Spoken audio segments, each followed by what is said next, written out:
O Livro dos Espíritos, Allan Kardec.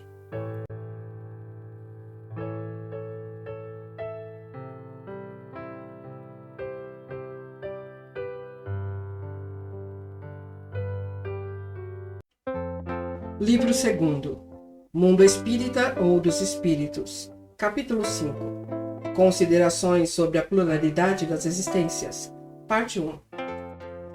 O dogma da reencarnação, dizem algumas pessoas, não é novo. Foi ressuscitado de Pitágoras, mas jamais dissemos que a doutrina espírita fosse uma invenção moderna. O espiritismo deve ter existido desde a origem dos tempos, pois decorre da própria natureza. Temos sempre procurado provar que se encontram nos seus traços desde a mais alta antiguidade. Pitágoras, como se sabe, não é o criador do sistema de metempsicose, que tomou dos filósofos indianos e dos meios egípcios, onde ela existia desde épocas imemoriais.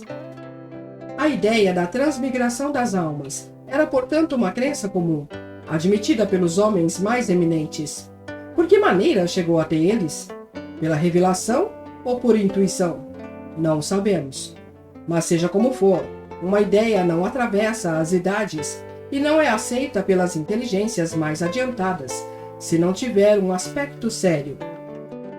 A antiguidade dessa doutrina, portanto, em vez de ser uma objeção, devia ser antes uma prova a seu favor. Há, porém, como igualmente se sabe, entre a metempsicose dos antigos e a moderna doutrina da reencarnação, a grande diferença de que os espíritos rejeitam, da maneira mais absoluta, a transmigração do homem nos animais e vice-versa. Os espíritos, ensinando o dogma da pluralidade das existências corpóreas, renovam uma doutrina que nasceu nos primeiros tempos do mundo e que se conservou até os nossos dias, no pensamento íntimo de muitas pessoas.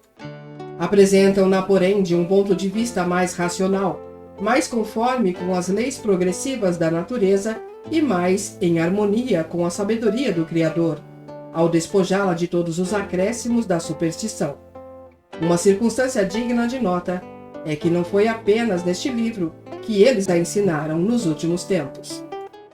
Desde antes da sua publicação, numerosas comunicações da mesma natureza foram obtidas em diversas regiões e multiplicaram-se consideravelmente depois. Seria o caso, talvez, de examinar-se por que todos os espíritos não parecem de acordo sobre este ponto. É o que faremos logo depois.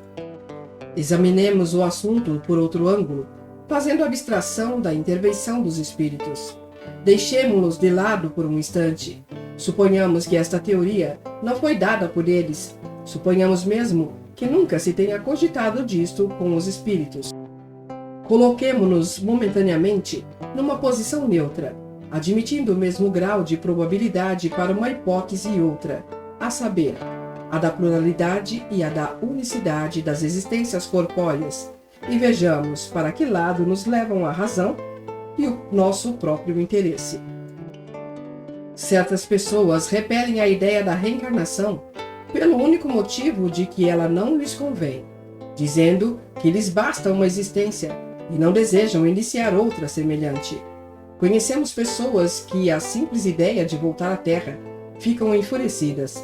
Só temos a lhes perguntar se Deus devia pedir-lhes conselho e consultar os seus gostos para ordenar o universo? De duas uma, a reencarnação existe ou não existe. Se existe, é inútil opor-se a ela, pois terão de sofrê-la, sem que Deus lhes peça permissão para isso.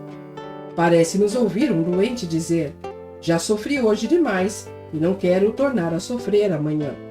Qualquer que seja a sua má vontade, isso não o fará sofrer menos amanhã e nos dias seguintes, até que consiga curar-se.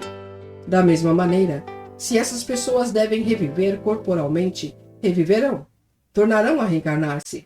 Perderão o tempo de protestar, como uma criança que não quer ir à escola ou um condenado à prisão, pois terão de passar por ela. Objeções dessa espécie são demasiadamente pueris para merecerem exame mais sério.